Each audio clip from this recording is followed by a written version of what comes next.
Hello student, good morning.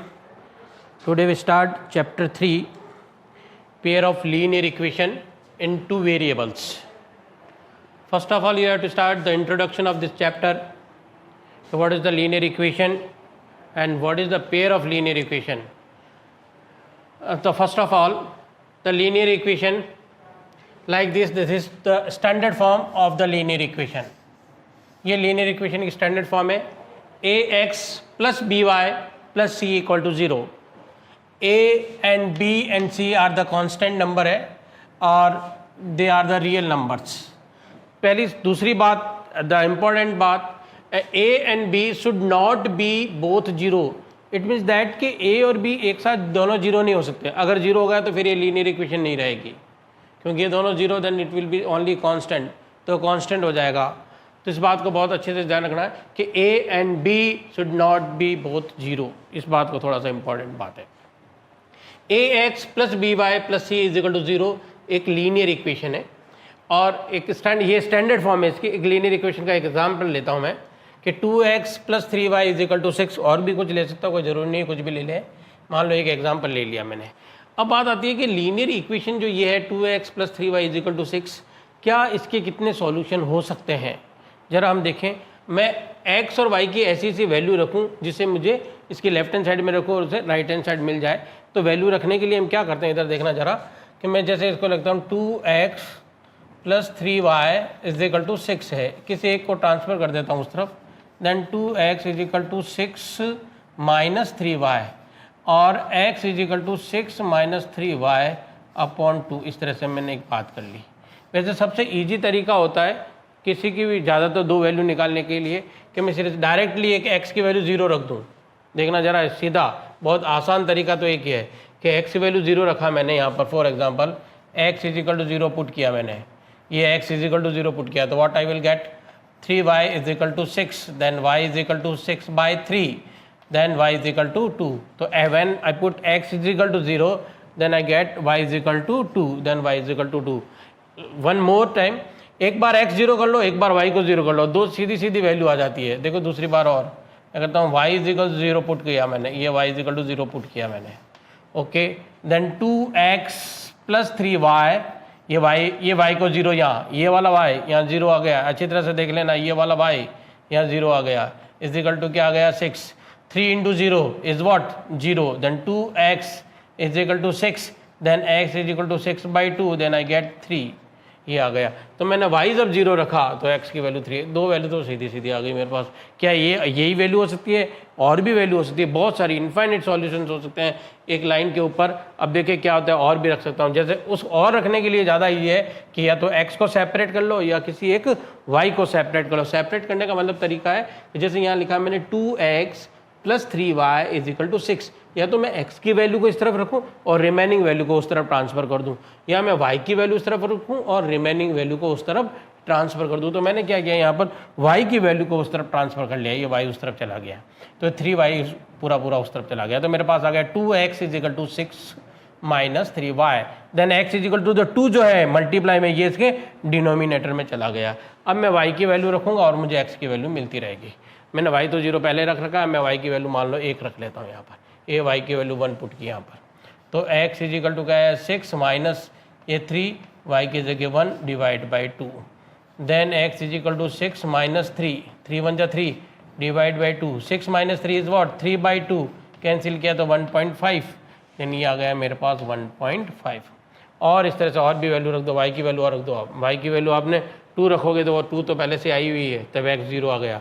y की value आप 3 रख लो तो नेगेटिव में आ जाएगी, कोई प्रॉब्लम नहीं है. y इज इक्वल टू मैंने 3 पुट किया, ये y is equal to 3 put किया, तो मुझे क्या मिला, इधर देखना अच्छी तरह से बात. y is equal to 3 put किया मैंने यहाँ पर, तो x is equal to 6 minus 3 और ये y को 3 से रिप्लेस किया है और ये 2. 6 माइनस 3 3 ज़ा 9, 9 बाई 2. 6 माइनस 9 माइनस का 3 बाई 2 यानी कि माइनस का 1.5. तो मैंने y को जब 3 पुट किया then I get minus 1.5 x की वैल्यू. और भी बहुत सारी वैल्यू जा सकती है. और रखें एक दो वैल्यू, चलो एक दो वैल्यू और रख लेता हूँ मैं. y इज इक्वल टू मैं 4 रख लेता हूँ मान लो, तो पुट करता हूँ y is equal to 4 put किया मैंने. A Y is equal to 4 put किया तो क्या आया, ये वाई की जगह यहाँ पर 4 रखा मैंने, तो क्या आया मेरे पास, then X is equal to 6 minus 3 and 4 divide by 2, then 6 minus 3 4 जा 12, ये 12 माइनस ये है, तो 6 माइनस 12 आई गेट माइनस का 6 बाई 2, कैंसिल किया तो माइनस का 3, then I will get minus 3 x is equal to, so many values are there, बहुत सारी वैल्यूज हो सकती है। अब बात आती है दूसरी, क्या इंपॉर्टेंट बात है कि ये जो लीनियर इक्वेशन होती है, एक्स की बहुत सारी वैल्यूज है, एक्स और वाई की बहुत सारी वैल्यूज है जो इस इक्वेशन को क्या करेगी, सेटिस्फाई करेगी। और ये इक्वेशन है जो यहाँ पर एक इंपॉर्टेंट बात, always we get the straight line, ये क्या बनाएगी, एक स्ट्रेट लाइन बनाएगी। अभी बना के देखते हैं स्ट्रेट लाइन बन रहा है या नहीं है, इधर ही बनाता हूँ, देखो आप इसको स्ट्रेट लाइन देखते हैं, स्ट्रेट लाइन क्या है, कैसे स्ट्रेट लाइन बन रही है, नेगेटिव पॉजिटिव दोनों वैल्यू है मेरे पास। ठीक है, थोड़ा सा इस तरफ इसको कर लेता हूँ मैं, ये यहाँ पर आ जाता हूँ और ये आ गई वैल्यू, ये एक्स है, ये वाई एक्सिस है, this is what x dash यानी नेगेटिव वाली, और ये वाई डैश, ये वाला पॉइंट जो ओरिजिन है जो 0,0 होगा। ठीक है, अब थोड़ा सा इसको ड्रॉ करते हैं इस पॉइंट को। देखो यहाँ पर पॉइंट मेरे पास मैक्सिमम वैल्यू के हिसाब से करता हूँ, मैक्सिमम वैल्यू मेरे पास वाई की 4 और एक्स की माइनस में 3 है, तो ठीक है 1 2 3 ले लेता हूँ, कोई प्रॉब्लम है नहीं। 1 2 3 4, इधर भी 1 2 3 4, दिस साइड ऑल्सो 1 2 3 4, वाई तो नेगेटिव नहीं है ना, ठीक है कोई प्रॉब्लम नहीं। बस अब देखें आप वैल्यू ड्रॉ करते हैं अपन ग्राफ, x को 0 और y 2, x यहाँ 0 होता है और y भी यहीं 0 होता है, इस बात का देखना। अब y 2 चलना मुझे, y 1 और y 2 पॉजिटिव, तो x 0 और y 2 ये वाला पॉइंट आ गया। फिर दूसरा x 3 क्या है 1 2 3, ये x 3 और y क्या है यहाँ पर 0, तो y यहाँ पर है नहीं, ये y 0 रहेगा, x 3 आ गया और y 0 आ गया। अब चलता हूँ x 1.5, ये x1 ये 1.5 इस दोनों के बीच में, और y की वैल्यू क्या है 1, ये y की वैल्यू 1, ये लगभग यहाँ आ गया। थोड़ा सा ध्यान रखना पड़ेगा अपन को लाइन बनाते हुए, क्योंकि ये जो वैल्यू थोड़ा बहुत चेंज हो सकता है। फिर आता हूँ वापस, x की वैल्यू माइनस का 1.5, ये x की वैल्यू माइनस का 1, ये माइनस का 2, इन दोनों के बीच में माइनस का 1.5, और y क्या है 1, नहीं y क्या है यहाँ पर 3, y3 थोड़ा सा ऊपर जाएगा, ये वाला y1 2 और ये वाला 3, ये वाला पॉइंट है ना, ये आ जाएगा यहाँ पर थोड़ा सा इसको, ये यहाँ पर ये y3 आ गया। और क्या है, और देख लो x की वैल्यू माइनस का 3, ये माइनस का 3, और y क्या है 4, ये y क्या 4, और इधर चलेगा ये y 1 2 3 और 4, y 4 यहाँ पर है, ये इन दोनों को क्रॉस करके यहाँ कहीं मिलेगा ये वाली वैल्यू, ये वाली। अब इन सबको देखो ऐड करता हूँ तो क्या मिलता है मेरे को, इन सबको ऐड किया मैंने, then what I will get, ये देखो यहाँ से क्यों कर थोड़ा, अगर आप बनाएंगे तो बिल्कुल सही बनेगा। ये जा रही है एक स्ट्रेट लाइन, ये एक स्ट्रेट लाइन बनेगी, ये वाली स्ट्रेट लाइन देखो। तो अब ये तो मैंने अभी कितने पॉइंट लिए 1 2 3 4 5 पॉइंट लिए, लेकिन इनफाइनेट पॉइंट हो सकते हैं। यहाँ पर जो भी पॉइंट होंगे वो सारे पॉइंट इस लाइन को क्या करेंगे, सेटिस्फाई करेंगे। जैसे फॉर एग्जांपल मेरे को कोई, मैं यहाँ पर पॉइंट लेता हूँ, मैं फॉर एग्जांपल यहाँ ले लेता हूँ पॉइंट ये वाला, तो ये x की वैल्यू कितनी है 1, तो y की वैल्यू इसके रेस्पेक्ट में होगी 1 पॉइंट समथिंग कुछ आ जाएगी यहाँ पर, ये देखो ये वाली, जब x की वैल्यू 1 ले लूँगा मैं। और भी पॉइंट लेना मेरे को, नेगेटिव में जा रहा हूँ यहाँ पर, जैसे 1 2 3 4, y की x की वैल्यू जब मैं 5 लूँगा तो y की वैल्यू नेगेटिव आएगी, ये नेगेटिव आएगी, कितनी आएगी यहाँ से थोड़ा आइडिया नहीं होगा, लेकिन इस लाइन से आ जाएगी मेरे पास। तो हम देखते हैं कि जो लीनियर इक्वेशन होता है उससे हमेशा एक रिप्रेजेंट क्या करता है, एक स्ट्रेट लाइन को रिप्रेजेंट करता है, स्ट्रेट लाइन। और इसकी जो सॉल्यूशन हो सकते हैं वो क्या हो सकते हैं, इनफाइनाइट सॉल्यूशंस हो सकते हैं, क्योंकि उस लाइन पे बहुत सारे पॉइंट्स होते हैं। इस लाइन पे जो भी पॉइंट होंगे वो सारे के सारे इसको क्या करेंगे, सेटिस्फाई करेंगे। तो ये तो बात हमने पहले पढ़ी लीनियर इक्वेशन की, लेकिन हमारे चैप्टर का नाम है pair of linear equation. Linear equation का हमको क्या बनाना है, पेयर बनाना है। चलो हम पेयर ऑफ लीनियर इक्वेशन की बात करते हैं। तो हम यहाँ पर pair of linear equation, pair of linear equation, pair of linear equation in 2 variables, ठीक है। पेयर ऑफ लीनियर इक्वेशन की बात करता हूँ 2 वेरिएबल्स में, इन 2 वेरिएबल्स है ना, 2 वेरिएबल्स आप अंडरस्टूड समझ जाओ। मैं पेयर ऑफ लीनियर इक्वेशन की जैसे बात करता हूँ तो मैं पेयर लिखता हूँ कोई भी इक्वेशन का, a1x plus b1y plus C1 is equal to 0। ये एक लीनियर इक्वेशन आई। एक और लिख लेता हूँ मैं linear equation, A2x plus B2y plus C2 is equal to 0। ये इक्वेशन नंबर एक और लिख ली। मेरे पास दो इक्वेशंस आ गई A1x plus B1y plus C1 is equal to 0। क्यों, मेरे को दो लीनियर, तो मेरे को A B C दोनों में कांस्टेंट सेम होना जरूरी नहीं है, इसलिए इन कांस्टेंट का नाम मैंने अलग अलग रख दिया, A1 B1 C1 और A2 B2 C2 ही लिख दिया। अब हम इसकी बात करेंगे कि ये जो पेयर ऑफ लीनियर इक्वेशन है, इनमें क्या क्या प्रॉपर्टीज़ क्या क्या होगी, कैसे इनका क्या क्या रिलेशंस होंगे, कैसे रिप्रेजेंट करेंगे, किन किन बातों पर क्या क्या चीज़ें आएगी। बहुत सारी चीज़ें हैं इसके अंदर पढ़ने की, जो हम एक एक 1 बाय 1 करके पढ़ते हैं कि जब मैं ड्रॉ करूँगा पेयर ऑफ लीनियर इक्वेशन को तो कैसे कैसे ग्राफ बन सकते हैं, और उन ग्राफ को क्या हम बिना देखे, बिना ड्रॉ किए भी हम क्या ग्राफ की पोजीशन को बता सकते हैं कि ये ग्राफ कैसा होगा। क्या ये दोनों लाइनें इंटरसेक्ट करेगी, क्या दोनों लाइनें पैरेलल होगी, क्या दोनों लाइनें एक दूसरे को कोइंसाइड करेगी, क्या क्या होगी, बहुत सारी बातें हैं। एक एक करके हम डिस्कस करते हैं। पहले आप इसको राइट डाउन कर लो, फिर हम आगे डिस्कस करते हैं। Okay student, now the pair of linear equation, ये हमारे पास दो पेयर ऑफ लीनियर इक्वेशन है। अब इसको रिप्रेजेंट करते हैं ग्राफ से कि क्या क्या पॉसिबिलिटीज़ आ जाती है। तो इसकी जनरली थ्री पोजीशन हम पढ़ते हैं, थ्री कंडीशन है इसकी रिप्रेजेंट जब इसको ग्राफ से करेंगे तो कौन कौन सी कंडीशंस आती है। नंबर 1 पे स्टार्ट करता हूँ मैं। नंबर 1 पर जो बात कर रहा हूँ मैं, कह रहा हूँ इंटरसेक्टिंग या इंटरसेक्ट पोजीशन, कुछ भी कहते हैं आप। इंटरसेक्टिंग यानी कि दोनों लाइन एक दूसरे को क्या करेगी, इंटरसेक्ट करेगी। चलो इंटरसेक्ट कर देता हूँ, ये इंटरसेक्ट करेगी लाइन दोनों। तो दोनों लाइन इंटरसेक्ट करेगी तो देखो किस तरह से होगा ग्राफ और क्या पोजीशन होगी, ज़रा देखें अपन। इन दोनों बातों को हम सीख लेते हैं। एक लाइन मैंने मान लो ये एक्स एक्सिस है मेरे पास और ये वाई एक्सिस है। एक लाइन ये वाली हो गई and another one is like this. ये दोनों एक दूसरे को क्या करेंगे, L1 और L2 दो लाइनें ये यहाँ पर इंटरसेक्ट कर रही है।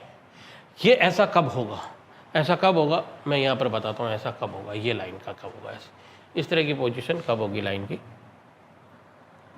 तो अगर इफ़ जो कंडीशन केस होगा वो इस तरह का होगा कि A1 upon A2 is not equals to B1 upon B2। अगर ऐसा होगा यानी कि ये जो इक्वेशन होगी, इनके जो कोफिशिएंट यानी कि फर्स्ट जो लाइन है उसका x का कोफिशिएंट और सेकंड लाइन के x का कोफिशिएंट उसका रेशियो, फर्स्ट लाइन के y के कोफिशिएंट और सेकंड लाइन के y के लाइन के कोफिशिएंट का रेशियो इक्वल नहीं होना चाहिए। अगर ऐसा होगा तो लाइन ऐसी आएगी। मैं एक एग्जांपल देके बताता हूँ आपको। एक एग्जांपल कोड करता हूँ, कोई भी करने का तरीका क्या, एग्जांपल इधर देखना। जैसे मैं एक एग्जांपल ले रहा हूँ, मैंने लिखा 2x प्लस 3y और प्लस का 6 इज इक्वल टू 0। एक लाइन मैंने ये लिखी। दूसरी लाइन को क्या करना, मेरे को इन दोनों के कोफिशिएंट सेम नहीं लेने हैं, रेशियो सेम नहीं आना चाहिए, ठीक है। तो मैं क्या कर रहा हूँ, एक और कोई लाइन ले ली जिसका रेशियो अलग है। जैसे यहाँ पर मैंने लिख दिया, फॉर एग्जाम्पल मैंने लिखा 4x, ठीक है।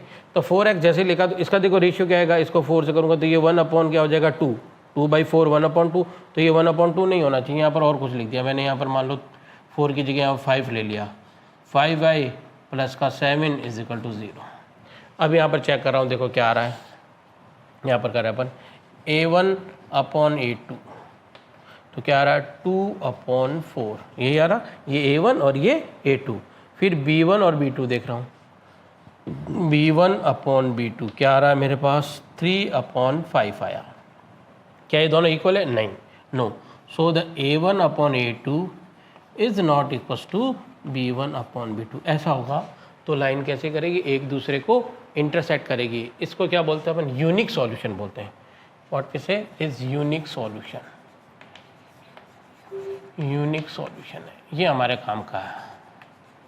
ये हमारे सॉल्यूशन क्या होगा, कायम का होगा। ये है unique solution. Number first, case first आया। अब केस सेकंड की बात करता हूँ मैं। सेकंड केस में क्या होगा, दोनों लाइनें एक दूसरे की मान लो पैरेलल है, पैरेलल होगी अगर ये पैरेलल लाइंस का कैसा होगा अगर आप देखें। एक ड्रॉ करता हूँ ग्राफ में, ये x एक्सिस और ये y एक्सिस, दो लाइन को ड्रॉ कर रहा हूँ। मान लो एक लाइन ये वाली है L1 और दूसरी लाइन ये वाली है L2। ये दोनों लाइन एक दूसरे के क्या है, पैरेलल लाइंस है। ये पैरेलल है लाइन अगर एक दूसरे के पैरेलल है तो केस कब होगा, कब लाइनें पैरेलल होगी? तो उसके लिए केस क्या है जरा देखिए आप, होगा A1 upon A2 is equal to B1 upon B2 is not equal to C1 upon C2। ठीक है, अगर इस तरह का केस होगा कि A1 अपॉन A2 और B1 अपॉन B2 का रेशियो इक्वल हो, लेकिन साथ में C1 अपॉन C2 का रेशियो इक्वल नहीं हो, then the line will be parallel. तो लाइन क्या होगी, पैरेलल। तो एक एग्जांपल लेते हैं, इसको कोई भी एक एग्जांपल लेता हूँ, देखें ज़रा।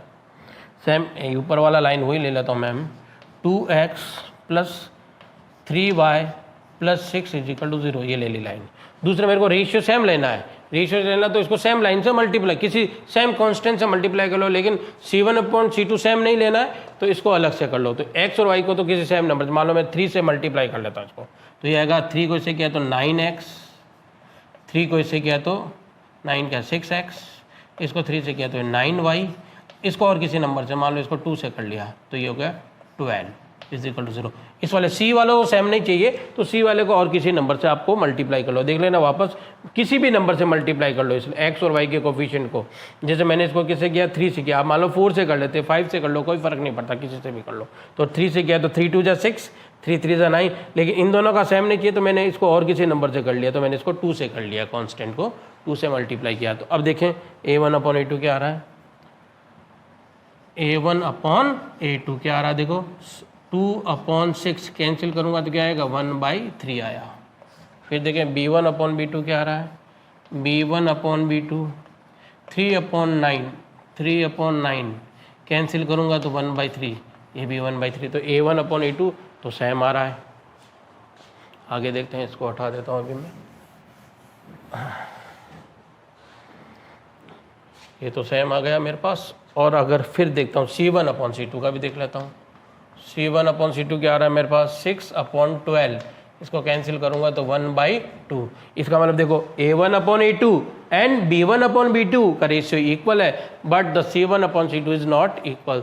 सो द हियर क्या कंडीशन आ गई है मेरे पास, A1 अपॉन A2,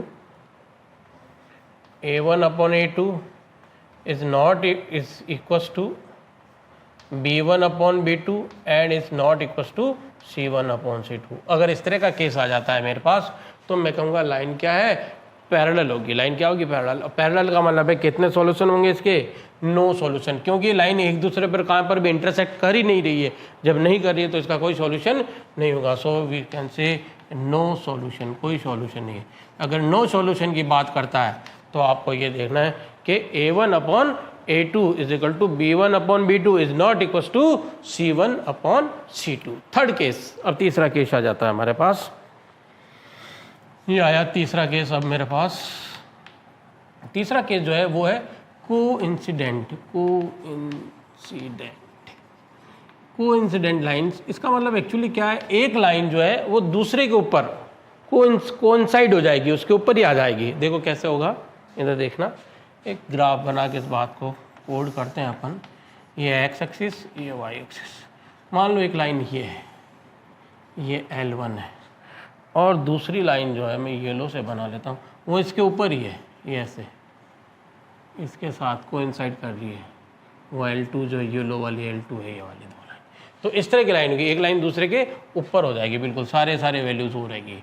तो ऐसा कब होगा, इस तरह का केस होगा, तब कौन सा केस होगा, तब होगा A1 upon A2 is equal to B1 upon B2 is equal to C1 upon C2। यानी कि सारे के सारे रेशियो क्या होने चाहिए, इक्वल होने चाहिए। A1 upon A2 is equal to B1 upon B2 equal to C1 upon C2। All the ratios are equal. चलो इसका एग्जांपल लेता हूँ मैं। ऊपर वाली फर्स्ट इक्वेशन तो वो सेम लिख रहा हूँ मैं, 2x plus 3y plus 6 is equal to 0। अब मेरे को क्या करना है, मेरे को सेम रेशियो रखना है, तो सेम किसी नंबर से मल्टीप्लाई करो, 2 से 3 से 4 से, सारे कांस्टेंट को।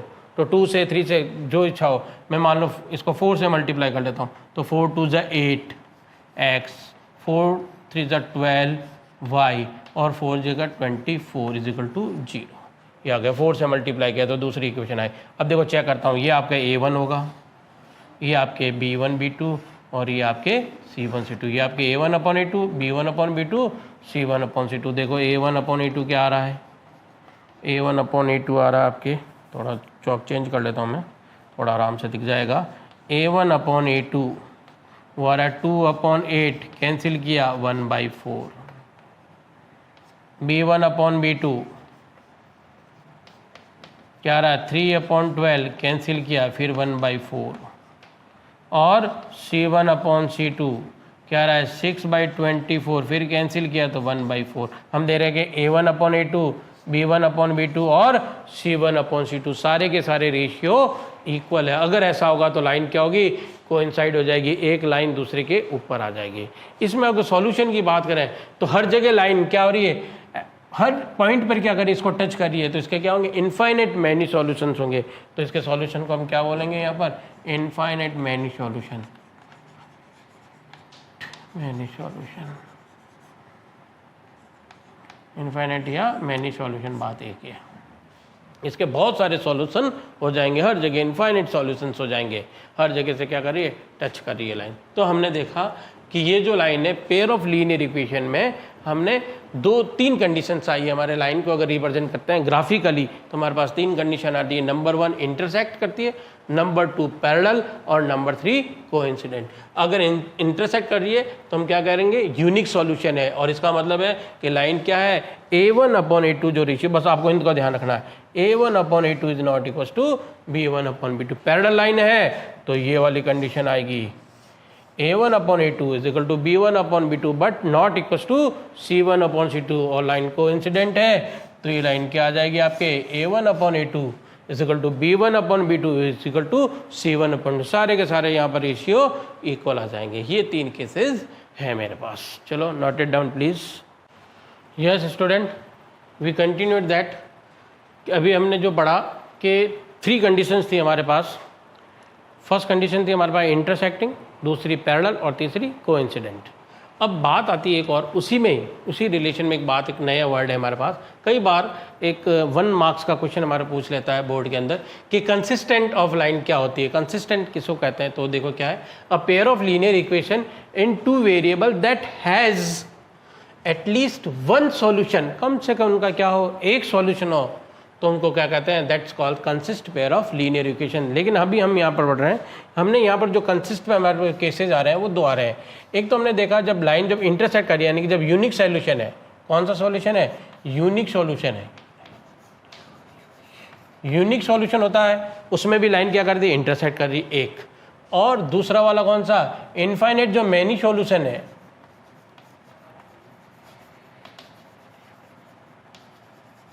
मैनी सॉल्यूशन है, वो दोनों लाइनें क्या होती है, कंसिस्टेंट लाइन होती है। यानी कि यूनिक सॉल्यूशन का मतलब जब लाइन इंटरसेक्ट करती है तब भी, याद रखना इसको, एक 1 मार्क का क्वेश्चन होता है, लाइन क्या करती है जब इंटरसेक्ट करती है तब। और दूसरा ये वाला इनफाइनाइट मैनी सॉल्यूशन में लाइन क्या होती है, कोइंसिडेंट होती है तब भी। इन 2 केस में क्या होगा, लाइन को क्या बोलते हैं अपन, कंसिस्टेंट लाइन बोलते हैं। 1 मार्क्स का क्वेश्चन आता है, अच्छी तरह से देख लेना ये बात। ये हमारा हो गया 3.1 जो एक्सरसाइज है उसको, उसका इंट्रोडक्शन हो गया कि 3.1 जो एक्सरसाइज है वो इसके ऊपर बेस रहेगा। तो इन सारी चीज़ों को आप नोट इट डाउन कर लीजिए प्लीज़।